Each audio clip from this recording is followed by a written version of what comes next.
Hey everybody, Underscore here with Random Respawn, and in this video, I'm going to show you how to break Bedrock in vanilla Minecraft for the Bedrock edition of the game in releases 1.14 and 1.15. As you can see here, we have a pretty resource light build directly underneath Bedrock, and all we have to do is flick this lever, and our Bedrock disappears. People most commonly remove bedrock blocks to gain access to the Nether Roof. There they create a Nether highway, a Nether hub, or extremely efficient Nether farms. But you can also use this method to mess with end gateways, make them easier to pass through, or the end exit portal to create a gravity block duper, or use certain naturally occurring bedrock to create a wither cage. In order to understand this method, you first need to know a couple things about snow. Snow can be crafted into snow layers. These layers take up a thin slice of a block's height. They can be added together, and when 8 layers are added together, they become the height of a full block. When a snow layer is pushed into another block or another snow layer, it is broken, normally turning into a snowball. If the supporting block beneath a snow layer is removed, then that snow layer becomes a gravity affected block. Additionally, if there is a pile of snow beneath that snow layer, when it turns into a gravity affected block, it gets added to the pile beneath it.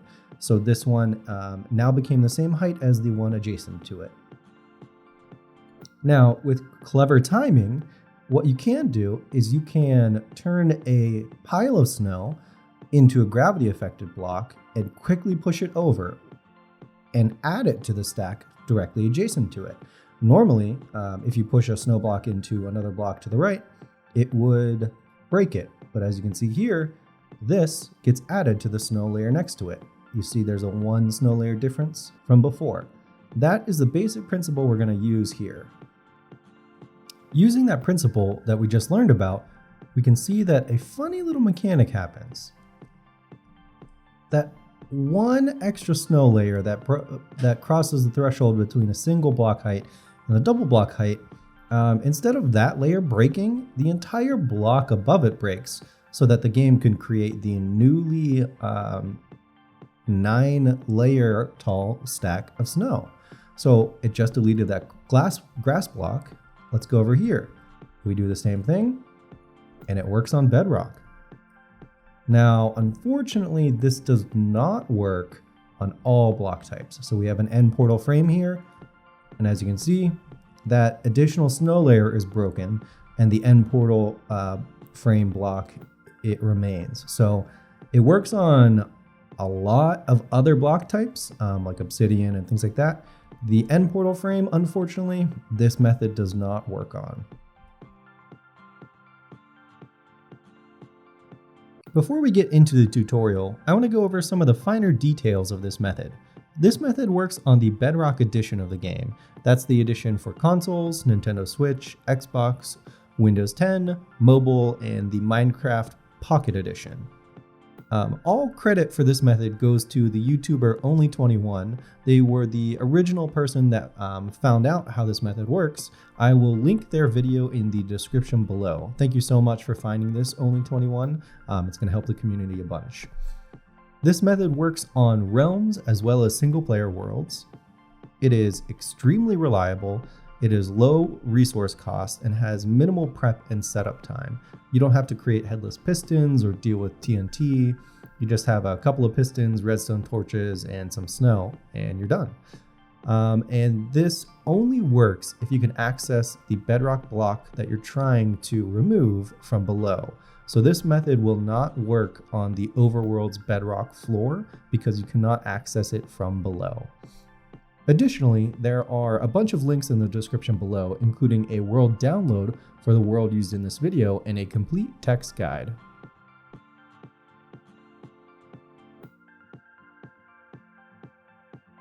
Here is a materials list for this build. Feel free to screenshot, but they are also listed in the description below.